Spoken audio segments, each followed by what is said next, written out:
Bienvenidos a Contraseñas, donde juntos descubriremos a los escritores detrás de sus libros.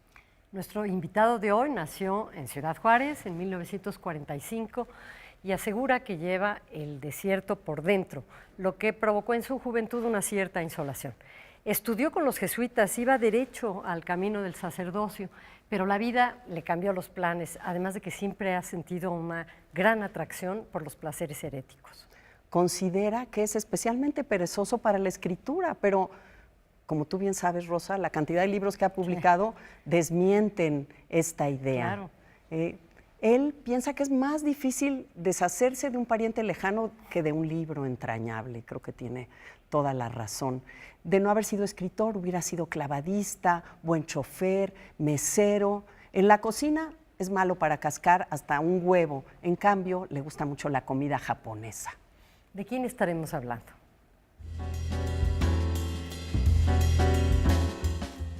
Seguramente ya lo saben.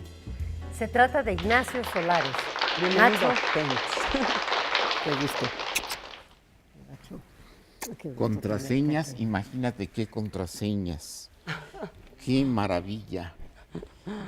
Qué pareja de escritoras y de amigas. Amigas, sobre todo. ¿Qué más se le puede pedir a la vida que estar en un programa en que están juntas dos de mis escritoras predilectas y dos de mis más queridas amigas? Y además nos has entrevistado a las dos. Eso, Por ese eso, es el entonces yo digo, entrevistado bueno, de ¿por hoy, qué que mejor es hablamos de sus entrevistador. libros de ustedes? No nos hagas trampa. No nos vas a hacer manita de puerco, porque queremos preguntarte desde el inicio. Tú naciste en Ciudad Juárez, en efecto, pero tuviste una infancia trashumante y algo difícil, ¿no? Antes de llegar a la Ciudad de México. Dificilísima. Sí. Por desgracia, yo no reconozco más patria que la infancia. ¿Por qué? Porque pues de ahí soy polvo de aquellos lodos. Nací en Ciudad Juárez, me marcó la relación con los norteamericanos, lo que era sacar en aquel tiempo el pasaporte, la visa. Uf. Y luego me fui a Chihuahua a estudiar con los jesuitas, que fue un momento clave en mi vida. Ahí verdaderamente me clavé en la literatura. Yo ya tuve la suerte, porque es una gran suerte, que gracias a mi padre tuve a mi Salgari, a mi Julio Verne, mi Robinson Crusoe. O sea, yo sí crecí en un sótano de Chihuahua leyendo literatura juvenil. Y si deja que nos detengamos ahí No, un sí, momento en en esto del sótano, porque no es metáfora. No, es una casa, Sí. ¿no? Una casa de una familia alemana, ya todo que parece un castillo, ¿no? Era un castillo. Era un castillo. ¿Por qué no nos cuentas? Porque parece como una tierra como un espacio, un enclave fantasioso, donde descubres además esa otra vida de los libros, ¿no? Bueno, es que ese sótano para mí fue un refugio que yo ahora añoro y sigo buscando en otros ámbitos, pero que no se comparan con él. Ahí empecé a leer, ahí seguí leyendo, leí por ejemplo La Guerra y la Paz, me pasé el mejor mes de mi vida leyendo La Guerra y la Paz. Pero ¿cuántos años tenías, Nacho? A ver, para que captemos, Bueno, ¿verdad? lo que pasa es que los jesuitas nos ponían unos libros, nos pusieron durante todo un año el Quijote, capítulo por capítulo. Un profesor se llamaba Arturo Soltero, nunca se me olvidará. Era un jesuita, pero maravilloso, enterado de toda la literatura, sobre todo española, y durante un año nos puso a desmenuzar el Quijote capítulo por capítulo. Pero además nos recomendaba libros, nos decía, bueno, y ahora de vacaciones, ¿qué leo? Le digo. Y me dice, bueno, ¿cómo andas de tiempo? Pues más o menos, pues léete La Guerra y la Paz. Y entonces pues, yo, que ya estaba en México estudiando letras españolas, me regresé a Chihuahua, a mi sótano, con mi tío padrino Carlos Kettelsen, un alemán, que había tenido su familia una ferretería muy famosa en Chihuahua, y con mi madrina América Kettelsen. Y entonces yo me refugiaba en el sótano y me ponía a leer allí. Y fíjate qué privilegio. Había junto un restaurante chinos, que ahí empecé mi gusto por lo oriental, luego ya Ok. transformé en japonés. Me compraba un chop suey, cualquier cosa, me lo llevaba y seguía leyendo. Y eso fue algo que me marcó la vida, pues, porque ya no tenía regreso. Ya los libros eran parte de mi vida. Y cuando mi padre me preguntó, oye, ¿qué vas a estudiar? Yo en ese momento todavía estaba con los jesuitas. Y le dije, definitivamente no me voy al noviciado, me voy a dedicar a ver qué hago, todavía no sé, pero ¿qué se te antoja estudiar? Pues mi verdadera vocación es leer. Ah, pues eso comerás, me dijo. Y en efecto, y además nosotros también, porque se convirtió en alimento de todos lo que empezaste a escribir ya sin parar.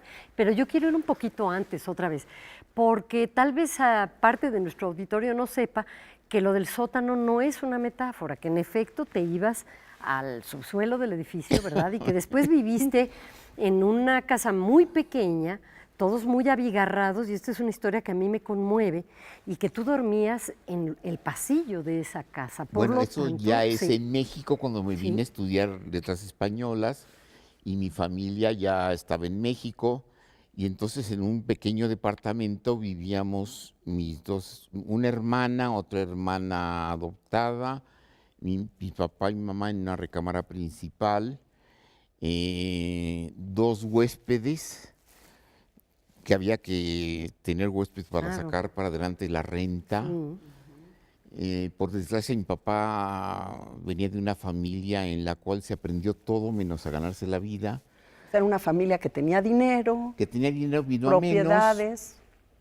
perdió todo y nunca tuvo vocación para trabajar. Entonces, pues ahí empezamos. Yo empecé desde los 15 años, y también mis hermanas, pero vivíamos en este pequeño departamento Y ahí está, ¿verdad? en el ¿Lo cual, reconoces? Ahí está Medellín. fíjate nomás, Medellín. ¿Sabes que yo también Medellín y vivía en Coahuila. Coahuila de Esa es la casa de ahora. niña? Yo vivía en mira, Coahuila, había esquina eso, una de esas Medellín. ventanas daba a la recámara de mis hermanas. Ahí le llevaron gallo a una hermana mía. Sí. Y por Nomás cierto, el edificio de imagínate. la esquina, Coahuila y Monterrey, se cayó en el sismo.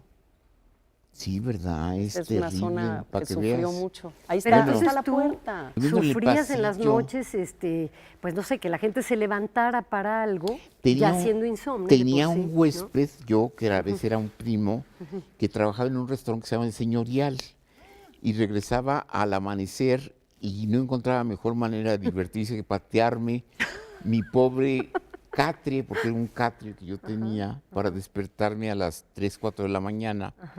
Y aparte el otro huésped se levantaba a las 7 y yo me había acostado a la 1 o 2 leyendo.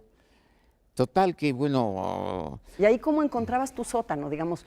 ¿Cómo te fabricabas esa idea del refugio? yo creo que ya lo traía dentro, fíjate. Ok. Yo creo que es curioso cómo lo que es la vida, ¿verdad? Hay momentos que te clavas y como que ya no se te quedan, ya se te quedan dentro. Entonces ese sótano se me quedó en el inconsciente y tenía una gran capacidad para verdaderamente fugarme de la realidad, cosa que sigue siendo una virtud que todavía fomento dentro de mí. Chicas, sí, porque eres un poco asceta, ¿verdad? Nos dejas verte en tu ámbito público, que ya hablaremos de tus trabajos posteriormente, pero tu refugio, tu estudio, tu sótano, estar solo leyendo, sigue siendo el momento Pues en el sí, que realmente yo- eres tú. Así es. Yo realmente creo que no he salido del sótano. Ahora, de alguna manera ese sótano puede tener muchas variantes, ¿no? Porque pues hay algo ahí también medio de purgatorio, medio de culpa. ¿Por qué me refugiaba yo allí? ¿Por qué rompía los lazos con el mundo? O sea, esta educación católica, jesuita, tiene que ver con que hay que pagar Claro. algo, ¿verdad? Eso Ok. eternamente. Yo creo que si seguimos y como yo creo que hay algo más después de esta vida, pues seguir pagando, ¿no? Bueno, lo has dicho en uno de tus aforismos, de tus minucias más Ay, recientes, sí, ¿no? que se leen en el Universal. purgatorio Bueno, será hay una este. que Sí. desgraciadamente salió hace muy poco que decía que no será que todos estamos sin saberlo en el purgatorio. Y esa fue verdaderamente terrible porque fue poco antes de que saliera Trump. Y luego otra que también me causó comentarios muy acerbos de mis amigos, que si no será que somos el infierno de otro planeta y estamos habitándolo. Y ahora que salió Trump, pues yo digo que a lo mejor no andaba yo tan equivocado, ¿no? Pero vamos a seguir hablando de fronteras en un momentito. Quédense con nosotros.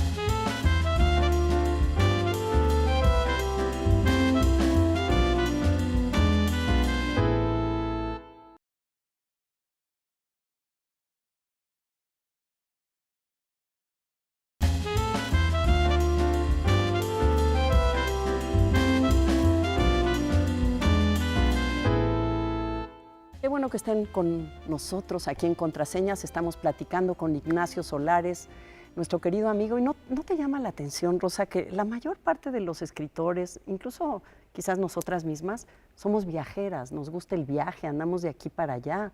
Varios de nuestros entrevistados nos han confesado eso. Sí, no solo porque escribir es también una forma de viajar, sino porque uno cree que ser escritor es estar en una habitación silenciosa a solas, leyendo y escribiendo. Y tarda mucho tiempo en darse cuenta de que ser escritor es otra cosa también, que está obligado a viajar. Claro. A veces más que sus libros, como dice Pigler. Es cierto, pero Nacho, a ti te gusta tu estudio, ¿no? Sí. Yo sé que te gusta esto que decías de esconderte, de refugiarte.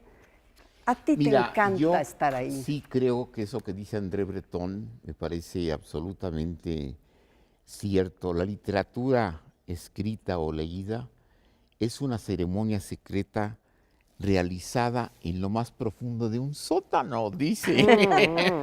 Entonces, pues yo por eso sigo creyéndolo y no tiene remedio. Hay una relación muy íntima con la literatura, con la escritura, y todo lo demás no deja de ser exterior, frívolo y dificilísimo para mí. Para todos, yo creo, Nacho, pero, ¿verdad? por ejemplo, viajar, bueno, yo espero que la vida me permita ahorrármelo lo más posible, porque es muy difícil viajar todo, desde los boletos, las maletas, ahora pasar por todos esos filtros, llegar a un lugar desconocido, cuando que puedes estar escondido como ratón. Y tú puedes llegar a los lugares desconocidos a través de los libros, Pues ¿no? bueno, Que de hecho eso es lo que... Pero mis grandes autores, mencioné a Julio Verne, ¿no salió de París? ¿No? Entonces, quizá por eso estoy marcado por la infancia, ¿no? Porque no necesito otro mundo. Ya, Oye, me quedé ahí. junto con la literatura, la religión es otro de los grandes temas y el psicoanálisis que tú abordas, ¿no? Y hablando de viajar y hablando de viajes, es que son dos viajes hacia lo inconsciente, lo oscuro, lo profundo, tremendos. Probablemente los viajes inmóviles, sedentarios, que más nos sacuden. Por un lado, la parte religiosa, la religiosidad, el saber si hay alguien más allí. Y por otro lado, el saber si hay algo más detrás de nosotros, allá sí, algo que nos escribe. Finalmente es alguien o algo que nos escribe. Y esos siempre han sido las obsesiones, tus grandes temas, ¿no? Bueno, es que yo creo que si no existe otro mundo, pues como que no tiene mucho sentido. Deja algo que desear. Es más, yo tengo la teoría y siempre intento practicarla en mi vida diaria, que estamos rodeados de ángeles y demonios y que nunca sabemos en qué momentos pueden crear una hecatombe a nuestro alrededor al manifestarse. Por eso me han interesado todo lo que tenga que ver con eso, con lo oculto, con lo extraordinario, con el espiritismo, con la parapsicología.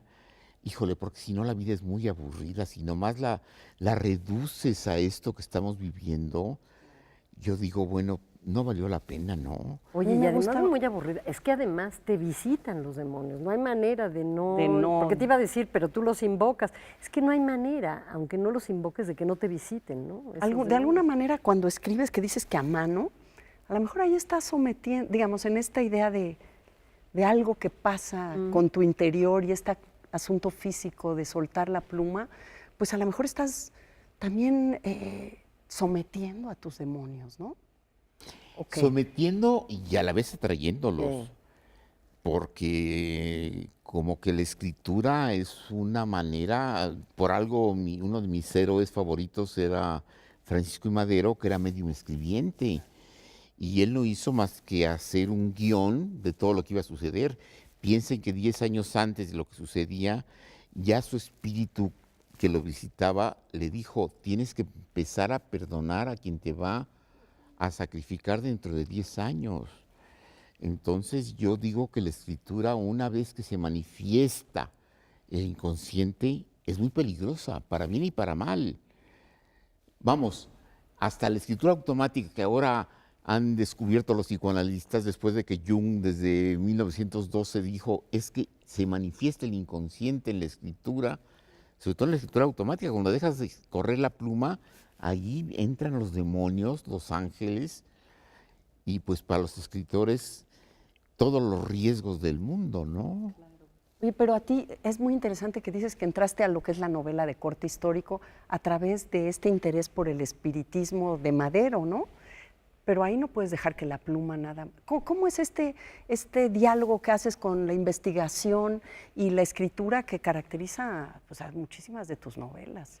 Fíjate que yo siempre he dicho que entré a la historia por la puerta trasera porque yo no estudié historia, yo estudié letras, pero casualmente, entre comillas, porque no creo en las casualidades, un viejo historiador, Manuel Arellano, a quien conocí, me permitió acceder a los escritos espíritas de Madero, que tenía celosamente guardados doña Sara Pérez de Madero, porque le daba miedo que cayeran en manos de la familia Madero, que como era catoliquísima, pues los iba a quemar.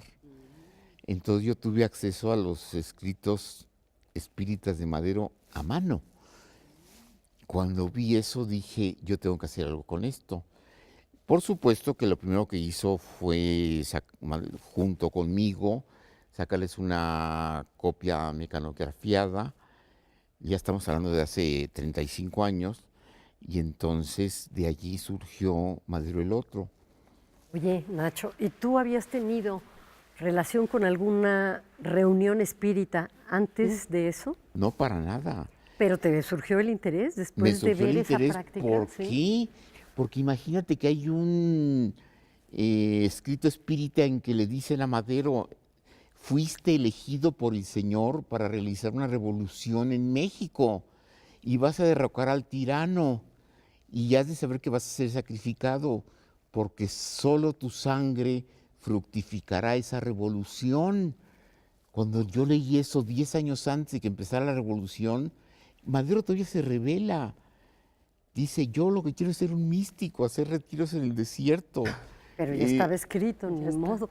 Pero Bueno, él empezó a escribirlo y los espíritus le fueron dictando lo que debía de hacer. ¿Y tú sientes que eso pasa cuando escribes?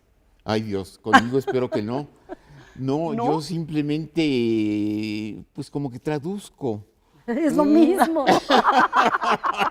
Te hablan en otra lengua. Te tengo noticias, te están hablando. Te están hablando, es como decía mi amigo Juan Tobar, me decía, es que si tú sueñas con Madero, cuidado porque ahí está Madero. Oye, pero por otro lado tienes esta parte tuya de periodista tan fuerte que empezaste entrevistando vedettes, ¿no? Exactamente, Imagínate, fíjate qué nomás. divertido.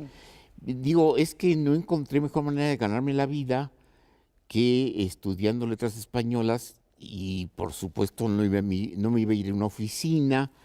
Entonces en ese tiempo una revista América, así que ya no existe hace 30 años, 40, y allí estaba un director que era amigo de un tío mío y me dijo, bueno, pues si te interesa hacerle entrevistas a las vedettes, estaban de moda El Patio, La Fuente, El Blanquita, y me pareció divertidísimo, por supuesto. ¿Cómo te acercaste la primera vez? ¿Qué le preguntaste a una vedette?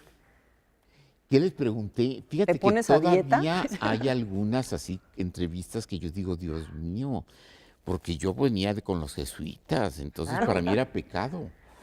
Pero por Pero eso tenías por más eso- curiosidad, y era más No, me daba más interesante. curiosidad saber qué me decían ellas. Claro, claro. Dinos Y- como qué vedette, Sí. qué vedette. Bueno, fíjate, por ejemplo, Ana Berta Lepe me tocó cuando matan a su amante, ya no me acuerdo ni cómo se llama, Evangelina Elizondo, Lilia Prado. Digo, no son muy actuales, ¿verdad? No, bueno. Ya no me tocaron ni Cela Vega, ni Lin May, ni ninguna de ellas, ya son muy actuales para mí.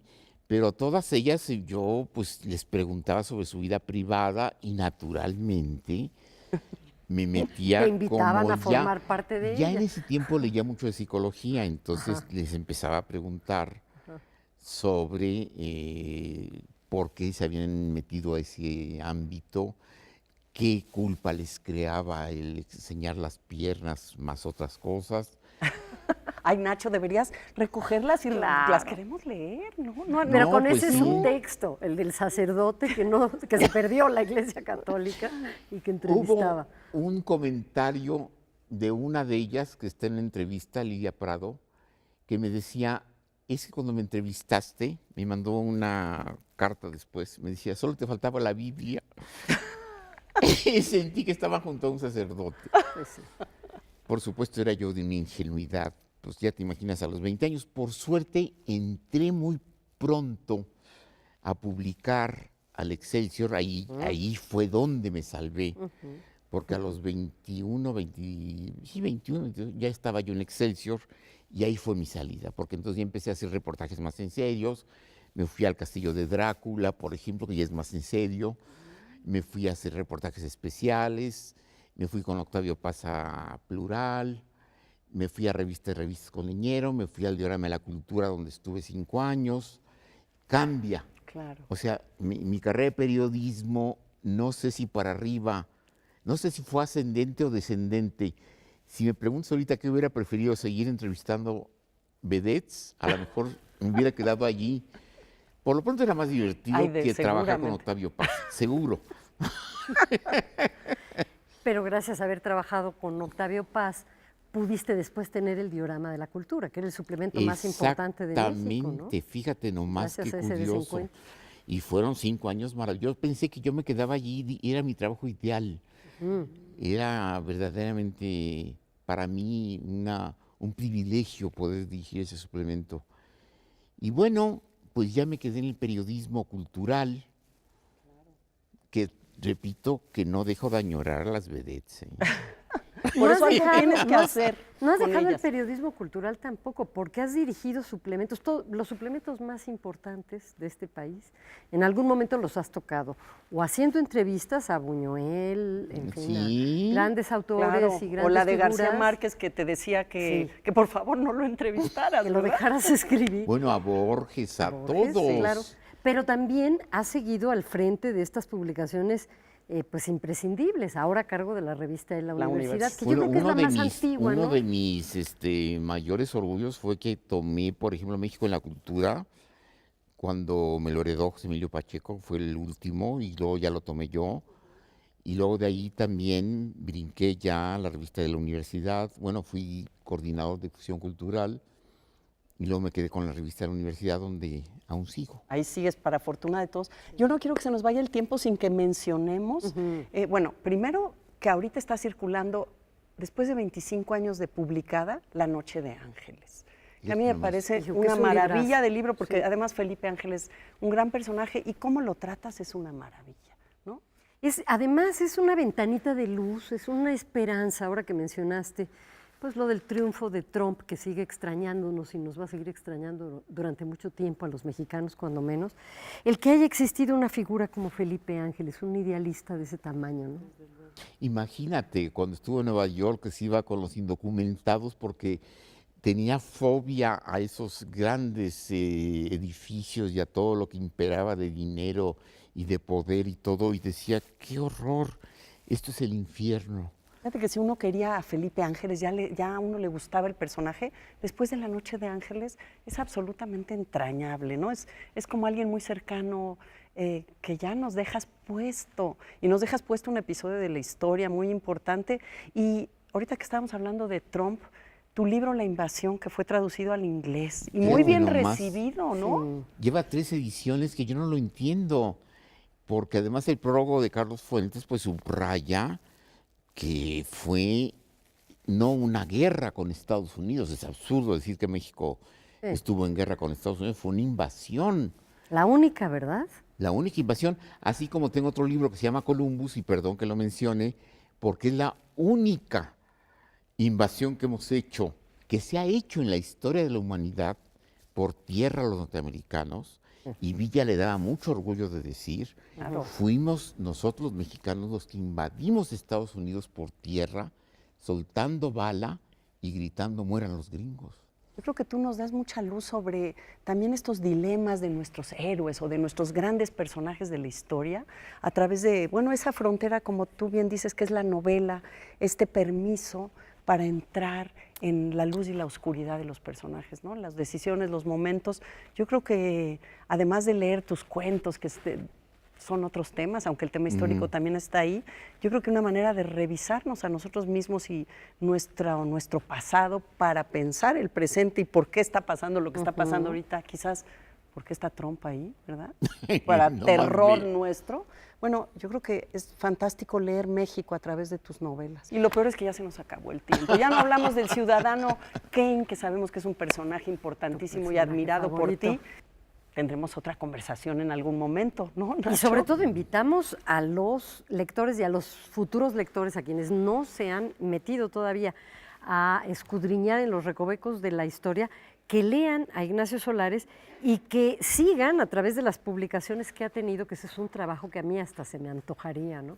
Meternos a los archivos, a ver a estos autores, este recorrido de autores y autoras que has publicado desde aquel diorama de la cultura, porque esa es la historia literaria de este país. Ahí es Claro donde que está. sí.